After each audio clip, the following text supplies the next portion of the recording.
Fala turma, tudo bem? Hoje eu vou gravar uma aula bem interessante, eu acredito que vocês vão aproveitar muito. Tanto você que é um pouco mais científico, que gosta ali da leitura dos artigos, de trabalhos publicados, como também você que tem uma atuação um pouco mais clínica. Quero que vocês entendam que a atuação clínica e trabalhos científicos e o pesquisador, elas andam sempre, mas sempre juntas. Fique aqui comigo que essa aula de como interpretar artigo científico na prática vai ser bem vantajosa para você.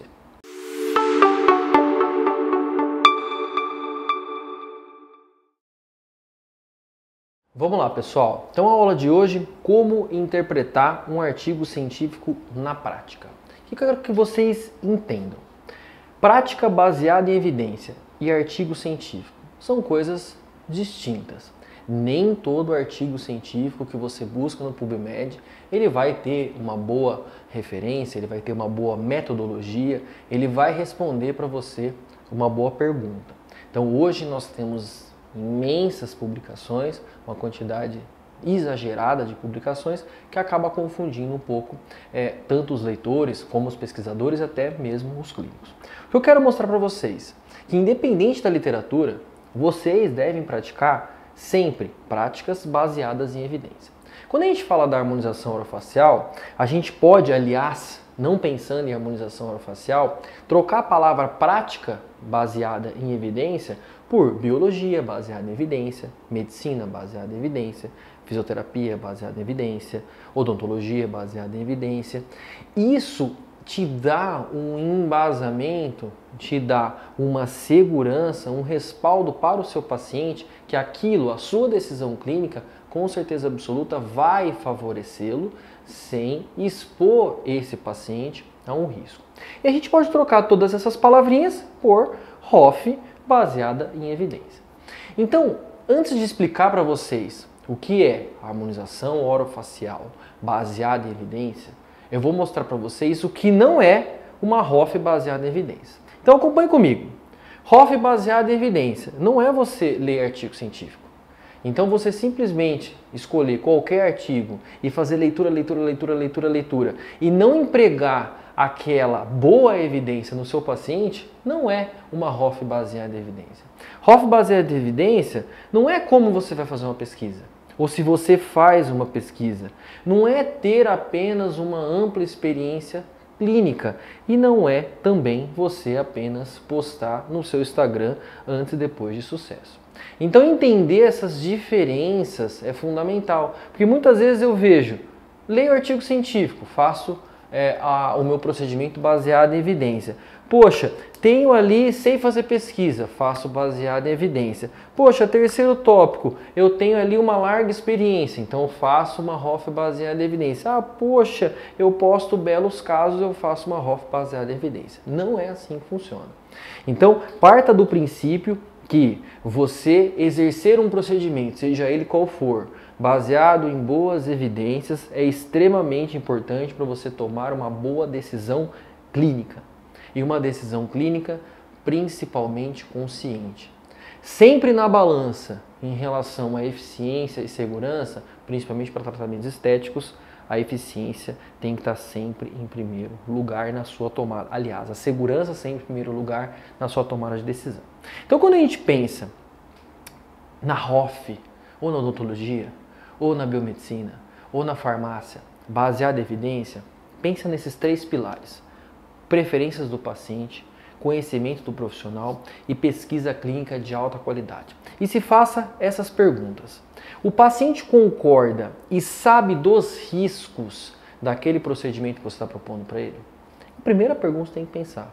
Quando eu quero misturar um tipo de fármaco com outro tipo de fármaco e quero colocar em uma região um pouco mais arriscada, a chance de ter um problema é pequena. Eu tenho uma plausibilidade biológica para fazer esse procedimento e a chance de estar errado é muito pequena, mas você não tem a certeza absoluta que isso vai dar certo. Seu paciente sabe que tem risco, você tem que compartilhar sempre o seu tratamento com o seu paciente. Uma segunda pergunta que é extremamente importante: você sabe fazer? Porque muitas vezes você, teoricamente, entende como exercer aquele procedimento, você sabe muitas vezes como diagnosticar a necessidade do paciente, mas você não tem habilidade. Ou até mesmo você ainda não adquiriu a habilidade, você não chegou naquele ponto para exercer esse procedimento. Então pensa, o seu paciente quer, ele sabe dos riscos? Você sabe fazer? E uma das coisas principais, a evidência mostra segurança e efetividade. Quando eu falo evidência mostra, são evidências robustas. Então, a junção desses três fatores que a gente considera ali a ROF baseada em evidências. Lembra que eu posso trocar a palavrinha ROF por qualquer uma das especialidades que você queira, sem nenhum tipo de problema. Então pense aqui comigo, se o profissional ele sabe como fazer, ele tem boas decisões, essas decisões são compartilhadas com o paciente e principalmente isso gera mais benefícios sem nenhum tipo de risco, você está sim na sua clínica praticando, exercendo boas práticas. O que ocorre atualmente é basicamente o inverso. Como assim o inverso? Na verdade, eu devo ter uma plausibilidade em relação à minha pesquisa, exercer essa pesquisa em um grupo de pacientes, eu obtenho ali os meus resultados, eu faço a minha estatística e eu averigo se eu tenho ali uma mudança, se essa mudança é casual ou não, ou se ela é promovida pelo meu tratamento. Hoje eu vejo uma distorção em relação quando a gente fala em evidência científica.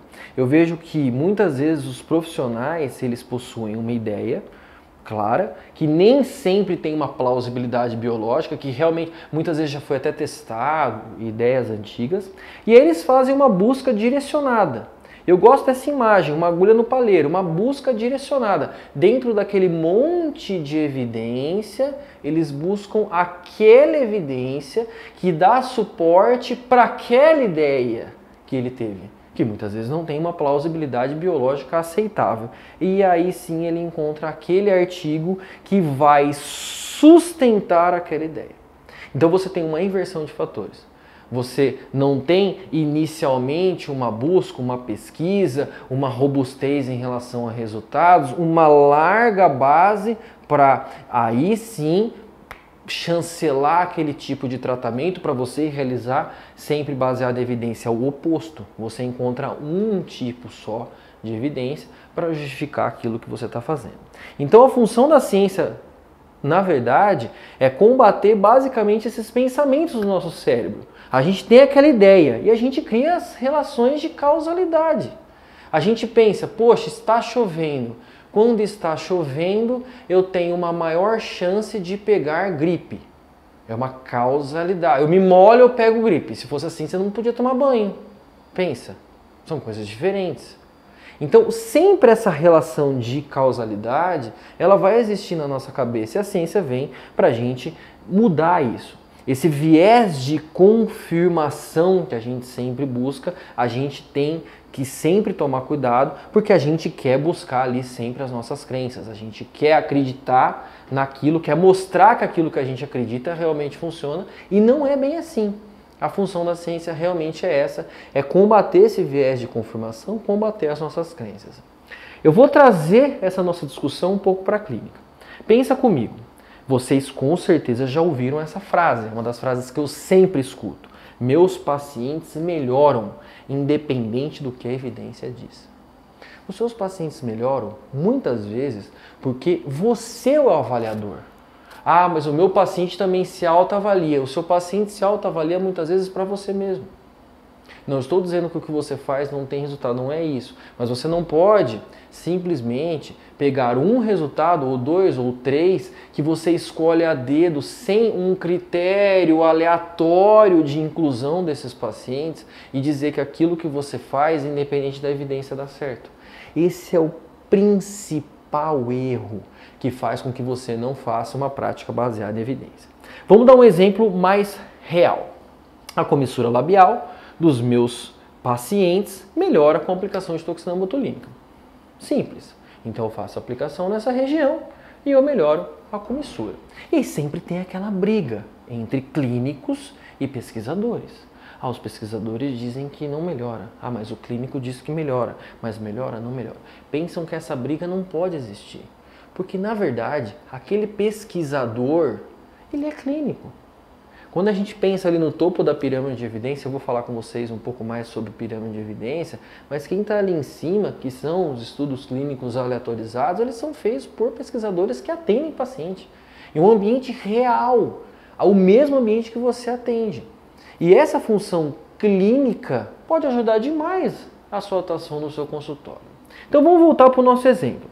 Então aqui é um trabalho, já está aprovado pelo Comitê de Ética, depois eu vou falar um pouquinho com vocês sobre isso, mas o reposicionamento da comissura oral com aplicação de neuromodulador, de toxina botulínica. Quando eu olho especificamente essa tela, quando eu olho esse resultado, veja nas linhas amarelas, você acha que melhorou ou não melhorou a comissura? Evidente que melhorou. Claro que melhorou. Eu estou mostrando para vocês a imagem.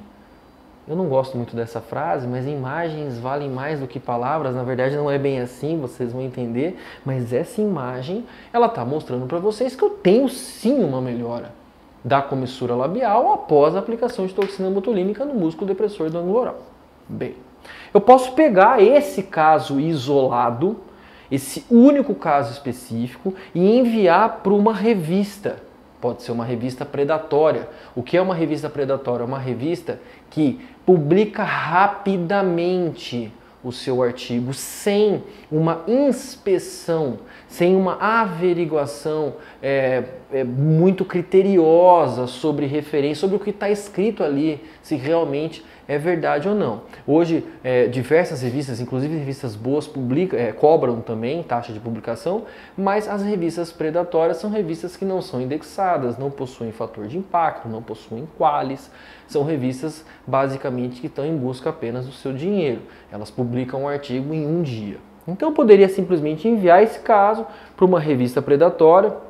Eu vou mostrar aqui alguns exemplos de revistas predatórias, inclusive que eu infelizmente já publiquei, e faço um relato de caso, que seria apenas a demonstração de um caso isolado, de uma administração em um paciente de toxina botulínica em depressor do ângulo oral. E eu poderia, o que com isso? Confirmar minha crença, a minha expectativa, e poderia mostrar na minha aula e falar assim, a aplicação de toxina botulínica em depressor do ângulo oral funciona, porque eu tenho aqui um relato de caso. O relato de caso não é desprezível, mas eu não posso confirmar minha crença, eu não posso mudar minha atuação, eu não posso fazer uma ROF baseado em evidência apenas com relato de caso. Não foi isso que nós fizemos. Nós simplesmente selecionamos 40 pacientes, dividimos esses pacientes em dois grupos, altas doses e baixas doses, e submetemos esses pacientes a avaliadores cegos. Avaliadores que não sabiam o que tinha sido aplicado, quantas unidades, enfim, avaliadores leigos. Submetemos também a avaliação do próprio participante através de escalas validadas. Então o paciente se autoavaliou, profissionais avaliaram os resultados e pessoas leigas também avaliaram os resultados. E aí sim a gente tem resultados parciais. Então, diferenças estatísticas entre esses grupos, diferenças estatísticas entre os tratamentos, que eu não vou contar para vocês agora, porque esse estudo ele está ali em fase de publicação. Mas o que eu quero mostrar para vocês é que eu posso ter um caso que foi bem sucedido, dentro de vários casos, simplesmente pegar esse paciente e mostrar que foi bom. Mas dentro desse grupo de 40, veja quem eu tenho também. Esse tipo de paciente ficou bom ou ruim a comissura? Esse com certeza absoluta, diferente do que eu passei para vocês, a comissura não ficou boa. Então eu posso ter dentro de um grupo de pacientes, numa escala maior, que é uma amostra da população, sempre aleatorizada, pacientes com resultados positivos e resultados negativos. E a média disso pode me mostrar que eu tenho ou não diferença estatisticamente significativa ou não. E perante a esses resultados, aí sim eu posso afirmar que esse tratamento pode ser bom ou pode ser ruim. Lembrando que a ciência ela não é impositiva e nem ditatorial. Ela vai ditar o meu caminho. Pensa que ela é um GPS, pensa que ela é o Waze. Eu coloco lá o caminho, eu vou para tal lugar na cidade de São Paulo. Poxa, aquele lugar tem trânsito, aquele lugar ele me dá várias rotas, assim, isso é assim. E a sua experiência clínica ela pode ajudar nesse momento dentro daquelas rotas. Então pensa que ele vai te guiar, mas não é ali um norte, ela ajuda você a escolher a melhor opção. Então eu gosto muito de mostrar esse exemplo de extrair de dentro de um estudo clínico aleatorizado um caso isolado e mostrar que esse caso foi ruim. Ou posso extrair um caso que foi bom, e aí eu mostro um caso que foi bom, um caso que foi ruim.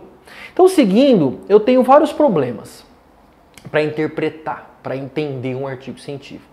E eu vou mostrar para vocês alguns problemas bem normais que acontecem e ajudar vocês de alguma maneira para ficar mais fácil o entendimento sobre a literatura. O principal problema na minha concepção hoje é que existem muitas evidências. Esse que é o grande problema. Então as evidências crescem em uma velocidade muito grande e aí acaba confundindo um pouco os profissionais, os pesquisadores, porque realmente você acaba perdendo tempo, é difícil você identificar esse aqui é bom, esse aqui é ruim. Uma das perguntas que eu mais recebo, Germano, esse estudo é bom, esse aqui é ruim, como que eu acho referência para isso? Então é muito difícil porque a quantidade aumentou demais, eu simplesmente coloquei no PubMed, Anatomy and Facial, e veja o gráfico como mudou absurdamente. Um outro ponto relacionado não à quantidade de estudos, mas que eu acho que é extremamente relevante, é a dificuldade do clínico, da pessoa que não pesquisa ou que não tem tanta afinidade em relação a estudo científico, a fazer uma correlação adequada entre a pergunta que você quer responder e o desenho do estudo. Então eu vejo que existe uma desconexão muito grande. Você quer ter uma resposta, mas você tem um desenho de estudo que não vai te dar essa resposta. Então isso fica muito complicado. Nós temos, basicamente, essa imagem que é bem clássica, que é a pirâmide de evidências, que é uma imagem que já não está tão atualizada, vamos dizer assim, a gente não usa mais essa pirâmide de evidência, ela tem vários problemas que eu vou contar para vocês, mas basicamente eu tenho ali quase 10 tipos de estudos, então no topo da pirâmide eu tenho ali a revisão sistemática, pode ser com meta-análise ou não, logo em seguida eu tenho as RCTs, que aqui no Brasil, estudo clínico aleatorizado, pode ser randomizado também, mas a palavra em português correta é aleatorizado, estudos de coorte, caso-controle, série de casos clínicos, cortes transversais, relatos de casos, pesquisas em animais, pesquisas em laboratório, enfim. Ali, por último, eu nem coloquei, mas seria a opinião ali dos experts. Então, basicamente, dentro de uma pirâmide de evidência, é claro que eu vou mostrar para vocês que dependendo da pergunta, nem sempre uma revisão sistemática é o melhor para você responder aquilo, ou um estudo clínico aleatorizado. Mas a opinião de um expert, muitas vezes, ela está ali muito abaixo. Revisões narrativas também estão bem abaixo, mas dependendo da sua pergunta, dependendo do seu objetivo, ela pode ser bem utilizada. O que eu vejo de problema nessa pirâmide atual? Ela basicamente ignora a pergunta da pesquisa. É isso que eu estou mostrando para vocês. Então você tem basicamente ali uma falsa impressão que sempre um tipo de estudo vai ser sempre melhor que o outro. Isso não acontece. Eu já peguei revisões sistemáticas péssimas que usam um N baixíssimo e aí você acaba basicamente deturpando demais ali os resultados. Ela cria também uma falácia que sempre os estudos qualitativos ou transversais têm um baixo nível de evidência. E não, dependendo da sua pergunta, eu vou mostrar para vocês, um estudo qualitativo, ele é bem positivo. E, por fim, cria essa falácia ali dos estudos clínicos aleatorizados, a sigla em português é bem feia, ECA, em inglês seria RCT, Randomized Clinical Trials, que são os melhores estudos. Você pode ter estudos clínicos aleatorizados, eu já fiz estudos clínicos aleatorizados que não foram bem feitos. A metodologia não foi bem executada, eu cometi vários erros que deixou deficitário aquele meu estudo clínico. Então, resumindo para vocês, para ficar mais fácil, o que eu vejo que também é uma dúvida em relação aos tipos de estudo, basicamente eu fiz algumas subdivisões. Então, eu tenho os qualitativos e os quantitativos. Os qualitativos eu vou coletar ali a opinião, a sensação do paciente sobre uma determinada intervenção, por exemplo. E os quantitativos eu posso dividir em descritivos, que eu tenho as revisões narrativas, um relato de caso, uma série de casos, que é bem positiva. Eu até aconselho todos, quero produzir alguma coisa. Quero produzir um relato de caso, que é o que todo mundo quer iniciar. Faz uma série de casos, que aí você tem ali um pouco mais, 4, 5, 6 pacientes. Agora, se você vai fazer uma série de casos e coloca 14 pacientes, eu vou mostrar para vocês um exemplo disso, é mais fácil você fazer um estudo clínico. Poxa, então por que você está fazendo uma série de casos com uma quantidade grande de pacientes? Você não podia fazer um estudo clínico? É que muitas vezes você quer burlar. Não vou submeter o comitê de ética, enfim, até deveria submeter um relato de caso ou uma série de casos. E a gente tem, sem ser os descritivos, os analíticos, observacionais, coorte, transversal e caso controle. Isso confunde muito, mas rapidamente eu vou mostrar para vocês as diferenças. E os intervencionais, que todos sabem, os estudos clínicos, aleatorizados ou não, a gente sempre vai fazer, na maioria das vezes, os aleatorizados. A diferença dentro dos estudos observacionais é muito fácil. O corte transversal, você pega um momento, você vai lá, faz um corte do presente daquilo que você quer avaliar. O estudo de coorte, você observa os pacientes no futuro. Então, poxa, os pacientes estão fumando. O que vai acontecer com esses pacientes? Eu dou um exemplo, tá? Bem assim, bem chulo. Mas o que acontece com esses pacientes? Você observa o que acontece com esses pacientes frente a uma intervenção ou não, mas você não faz a sua intervenção. Se você fizer a intervenção, é um estudo clínico. E o caso controle você busca no passado e observa o que aconteceu com esse paciente no passado. Para ficar bem simples para vocês, eu acho que essa parte é um dos momentos mais didáticos para vocês entenderem como deve haver uma conexão entre a pergunta e o desenho de estudo. Então pensa comigo, ó, paciente de 65 anos do sexo feminino chega na clínica apresentando um ETIP no nariz, que apareceu faz 2 semanas. Então, um exemplo, tá? Que pode acontecer no seu consultório. Normal. A coisa mais normal é chegar um paciente na clínica com ETIP no nariz com 2 semanas. Então, tá uma área vermelha faz 2 semanas.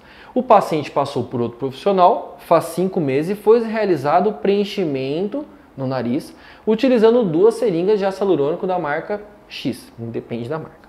O profissional indicou o uso de pomada no local e esperar o problema resolver espontaneamente. Poxa, aconteceu isso no seu consultório. Então eu posso ter várias perguntas. E para responder essas perguntas eu preciso ter um desenho específico de estudo. Então vamos lá, vai ficar fácil para vocês entenderem. Então vamos lá, as primeiras perguntas. Como posso prevenir a aparição do ETIP? Como posso tratar o ETIP do meu paciente?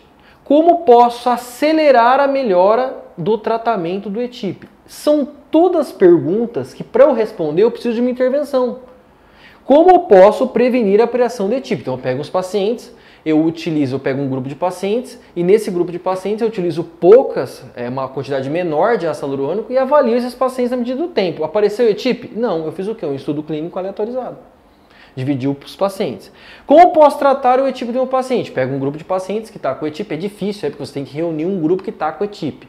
Mas eu simplesmente reúno esse grupo de pacientes e faço a administração de corticoide via oral ou eu passo para a pomada de Proginta. Qual dos resultados foi o mais positivo? É um estudo clínico aleatorizado, porque eu fiz uma intervenção. Como posso acelerar a melhora? O mesmo exemplo, é um estudo clínico aleatorizado. Agora, se eu quero entender as experiências, é desconfortável o tratamento que eu fiz? Eu estou perguntando. Então é um estudo qualitativo, não é quantitativo. É completamente diferente. Então eu não vou fazer um estudo clínico aleatorizado para entender se é desconfortável o tratamento de ETIP.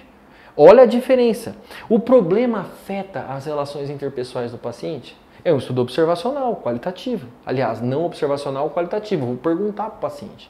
Então se eu fizer um estudo clínico aleatorizado, não vai adiantar de nada. Não vai mudar nada. Então veja a conexão que deve existir entre as perguntas. Agora, se eu não tratar, resolve? Não sei. Então o paciente está com ETIP. 5 pacientes estão com ETIP. Eu não vou fazer nada. Eu vou observar esse paciente no futuro. Quando eu observo no futuro, é um estudo de coorte.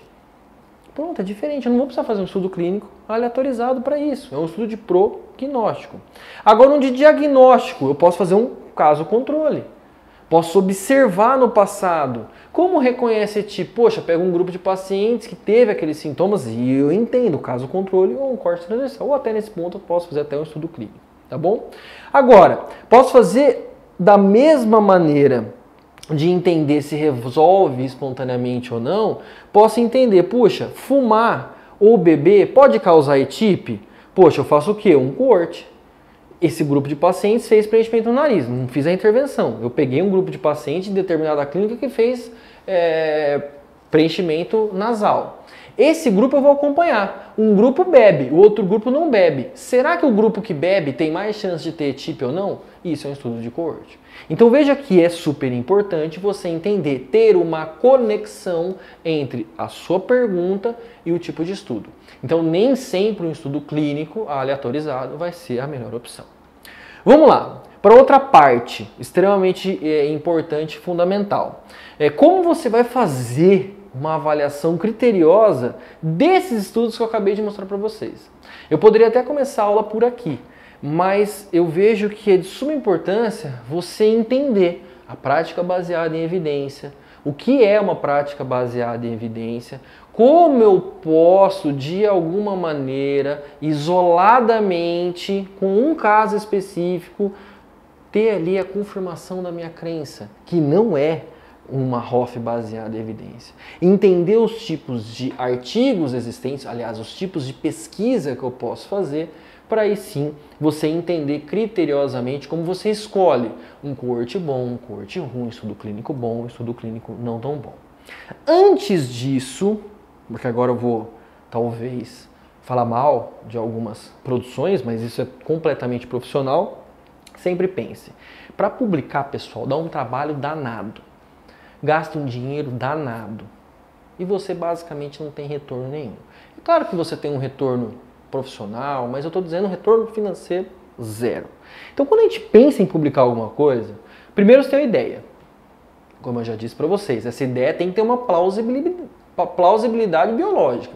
Não adianta você pensar assim, pô, será que eu vou, sei lá, vou dar um exemplo nada a ver. Será que se eu ficar olhando para esse celular, eu vou melhorar minha inteligência? Poxa, isso não tem plausibilidade nenhuma. Então você não vai fazer um estudo clínico pensando nisso. Então tem que ter um mínimo de... tem que ter um nexo para você prosseguir com a sua pesquisa. A partir daí, você deve escolher o tipo de estudo. Poxa, é caso controle, é série de casos, é um estudo intervencional. O que você vai fazer? Você tem a pergunta, você escolhe adequadamente, faz a conexão entre o tipo de estudo e o que você quer responder. E aí você escreve um projeto e envia para o Comitê de Ética. Você envia para a plataforma Brasil. É lá que vai ser avaliado se o seu estudo ele vai garantir segurança para o seu paciente e também segurança para você que está fazendo o estudo. Aprovado na plataforma Brasil, você começa a desenvolver o seu estudo com a seleção dos pacientes, principalmente se tratando de um estudo clínico aleatorizado. Lembrando que depois disso, você tem que atender esses pacientes, geralmente no ambiente normal, você leva esses pacientes para a sua clínica e aí você faz todo o atendimento. Logo em seguida, você vai colher esses resultados.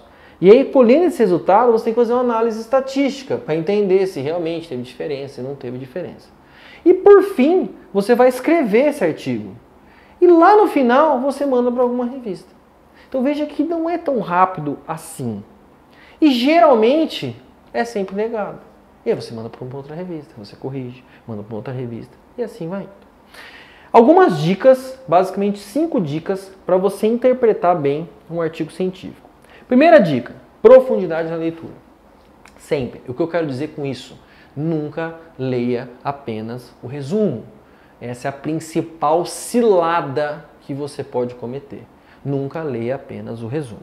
Vou dar um exemplo aqui muito clássico. No Natal, eu encontrei o meu irmão e ele falou para mim, poxa, eu estou passando no cabelo minoxidil com alecrim. Eu falei, alecrim? É isso mesmo, alecrim vocês estão pensando, que coloca na comida. Eu falei, poxa, mas alecrim? Ele falou, alecrim, me falaram que é bom alecrim. Eu falei, cara, mas como assim alecrim? Eu fiquei surpreso, fui no PubMed e encontrei esse estudo clínico aleatorizado, combinando minoxidil, 2%, um ponto super importante, mais óleo de alecrim. E aí me espantou, porque o meu irmão estava junto comigo, agora que eu abri o meu celular, mostrei para ele, ele olhou o resumo e no fim do resumo estava escrito o quê? Os achados do presente estudo suportam a eficiência do alecrim no tratamento da alopécia masculina. Eu falei, caramba, será que realmente o alecrim ele funciona? Aí eu abri o estudo inteiro, o estudo é até bem feito, os pacientes são aleatorizados, tem uma boa estatística, o estudo é legal até. Só que na tabela dos resultados eu quero chamar a atenção para vocês no grupo minoxidil e no grupo alecrim. Reparem ali, nenhuma mudança. 47% dos pacientes, 94% dos pacientes não mudou nada no terceiro mês. 76% não mudou nada no sexto mês. E basicamente a mesma coisa com o alecrim. Então não teve mudança nenhuma, basicamente, em todos os pacientes. O que eu quero dizer para vocês, nem o minoxidil a 2%, que é uma porcentagem bem baixa, eu não entendo de cabelo, mas eu coloco no meu cabelo minoxidil, e eu uso 5%, e eu já fui atrás, e 2% é uma dosagem bem baixinha. Nem o minoxidil 2%, nem o alecrim funciona. Nenhum dos dois. E o autor escreveu tudo bem ali no resumo. É super importante ter a profundidade na leitura. E outro ponto que acontece demais é a deturpação dos gráficos. Não aconteceu nesse estudo, mas eu vejo que acontece demais. Então veja aqui esses dois gráficos. Vocês vejam que são gráficos diferentes, certo? Eles aparecem que são diferentes. Qual desses gráficos mostra a maior diferença? O gráfico do lado direito ou o gráfico do lado esquerdo? Então tem um gráfico nitidamente que mostra uma diferença em relação à barra laranja e à barra azul. E se eu contar para vocês que esses dois gráficos, eles foram feitos com aquela tabela do minoxidil e do alecrim. Na verdade, eu só mudei a escala do gráfico. E um gráfico eu aumentei demais a escala, então a diferença fica muito pequena visualmente, e em outro gráfico eu diminuí a escala. A diferença vai ficando muito grande. Isso é uma manobra que muitos pesquisadores fazem, mudando a escala do gráfico para visualmente você entender que um ou outro tratamento é melhor. Isso não é errado, mas geralmente acontece muito. Por isso que é importante você ler a legenda do gráfico e principalmente você ler o texto que está ali. Sempre, como dica 2, confira sempre as referências. Sempre. Veja que esse estudo do meu amigo Dani Soares, eu falo meu amigo porque ele já comentou, mandou um editorial para um artigo que eu publiquei, mas veja que interessante. Ele relatou ali uma isquemia na glabela pós aplicação de toxina botulínica. Uma coisa bem esquisita, né? Vamos dizer assim. Então veja ali a primeira isquemia, um livedo reticular, enfim, tem as fotos. E aí ele sugere, tá? Essa é a hipótese do artigo, que as seringas podem captar isso que está escrito no artigo, tá? Micronúcleos dérmicos, bem pequenos, de 100 a 300 micrômetros, e isso pode, de alguma maneira, obstruir arteríolas cutâneas, bem pequenininhas, como, por exemplo, a supraorbitária e a supratroquelar. Bem, eu li o artigo na íntegra e exatamente nesse ponto da discussão que ele fala sobre essa hipótese está referenciada com o número 9. Eu fui lá na referência número 9 para entender, falar assim, poxa, quem que falou isso algum dia na vida? E quem falou isso algum dia na vida foi o nosso amigo, o Dani Soares. Então, na verdade, eu vejo que é muita coincidência você realizar uma pesquisa in vitro mostrando que a seringa da toxina botulínica captura microfragmentos e logo em seguida acontecer uma obliteração tecidual na área glabelar com aplicação de toxina botulínica. Bem, para vocês não acharem que eu estou pegando no pé do Soares, eu verifiquei a data desses artigos. E veja que interessante.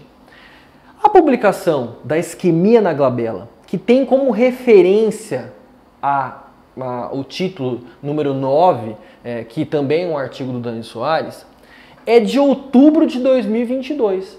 Só que esse artigo de outubro de 2022 usa uma referência de abril de 2023, que é essa referência da possibilidade de oclusão frente ali micropartículas. Então, como que um artigo que foi publicado em 2022 usa referências de 2023?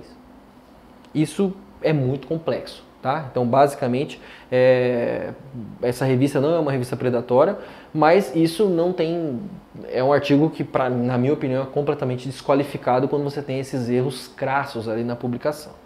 Sempre, não só confira as referências, mas veja se o artigo é bem recomendado, se ele é bem citado. Repare se os autores possuem boas publicações, isso é extremamente importante. Verifique a editora, não só a revista.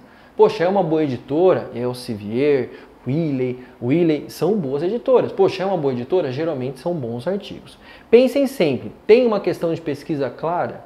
Tem uma boa pergunta?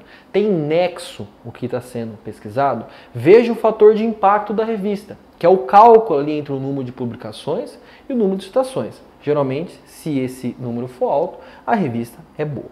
Aqui são alguns exemplos de publicações minhas em revistas sem nenhum método de avaliação.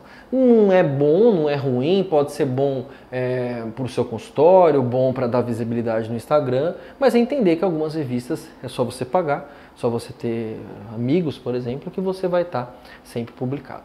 Como dica número 3, não confie sempre nos autores.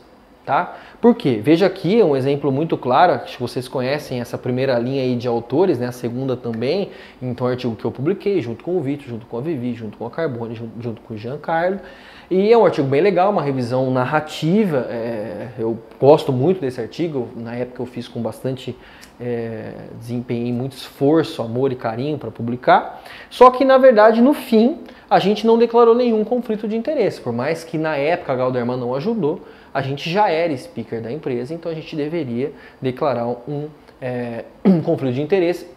Isso é importante, não é que conflito de interesse você está sendo pago, vendido, não é isso. Mas é importante você declarar isso.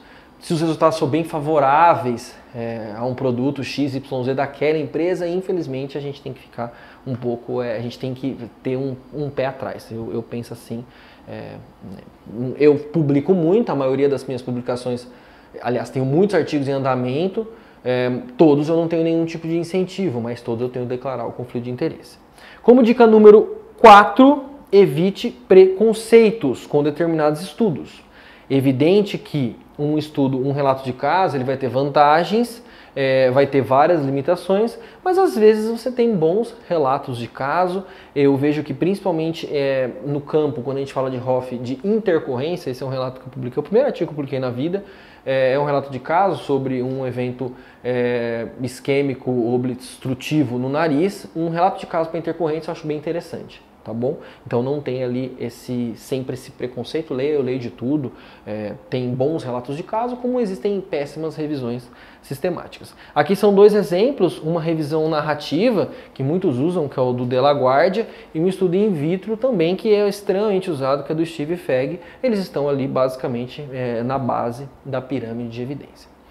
E por fim, como quinta dica, é um tema um pouco chato, mas a gente deve entender um pouco de estatística. Então, sempre o mais importante em relação a uma estatística é entender que não dá para a gente pesquisar toda a população mundial. Então, eu preciso ter uma parte dessa população. Geralmente eu faço um cálculo amostral para entender a força desse artigo, quanto de participantes eu preciso para fazer essa pesquisa, mas eu vou pegar um grupo de pacientes que são aleatorizados. Então não tem como eu pegar só o Joãozinho. Eu pego o clone do Joãozinho. Não dá para fazer, porque o Joãozinho e o clone do Joãozinho são iguais. Então eu tenho que pegar o Joãozinho, o Ricardo, o Marcelo. Eu tenho que variar, ter hábitos diferentes para aí sim eu ter uma amostra mais igualitária, vamos dizer assim, para entender se aquilo que eu vou fazer, se aquela intervenção que eu quero fazer, ela funciona ou não. O mais importante quando a gente pensa em estatística é o tal do P. O P é uma sigla de probability. Então, o que o P quer dizer?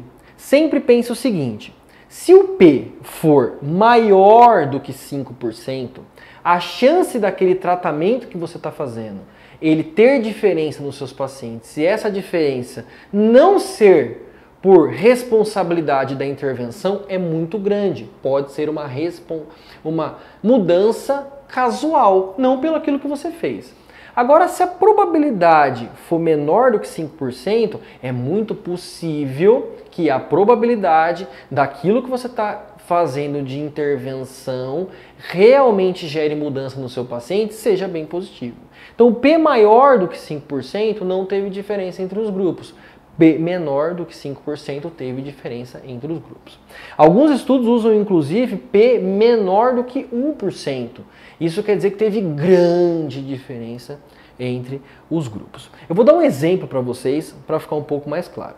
Então veja esse artigo que foi publicado ano passado, bem interessante, avaliar a eficácia e a segurança da diluição da hidroxiapatita de cálcio junto com toxina botulínica no terço inferior da face. Então aqui, o jeito que foi feito o artigo, toxina mais hidroxiapatita, isso não vem bem ao caso. E lembrem-se, P maior do que 5%, não tem diferença. P menor do que 5% teve diferença. Então um grupo fez toxina, um grupo fez toxina hidroxapatita de cálcio. Eu quero entender se os resultados, eu faço um cálculo estatístico, geralmente o cálculo estatístico é com um programa que chama Jamove, eu coloco esses dados nesse programa e eu tenho ali um resultado. Não é tão simples assim, tá? Tem toda uma mecânica de fazer isso, mas eu preciso entender, o P foi maior ou menor do que 5%. Geralmente, a literatura aceita P menores do que 5%, não é uma diferença casual. Realmente o que você fez é muito provável que deu diferença. Esses autores simplesmente mudaram o número do P. Ele saiu de 5% para 10%. Então eles aumentaram a área provável de possível diferença, diminuindo, portanto, a área de não diferença. Então o P de 5% foi para 10%. Então eles encontraram diferenças estatisticamente significativas nesse estudo, mas com o P de 10%. Isso, para mim, é uma manobra metodológica extremamente importante. Aqui, por exemplo, uma estatística de um estudo nosso, aonde a diferença, o P, foi menor do que 0,01. Então, quer dizer, diferença ainda mais significativa. Então, essa manobra de aumentar o P, realmente, ela não desqualifica, ela diminui muito os resultados da pesquisa clínica. Por fim, aqui um outro estudo bem interessante que saiu agora em 2024, nossa, fui para 10 anos atrás, em 2024, numa boa revista, mas eu quero mostrar alguns pontos importantes desse estudo que acabou de sair.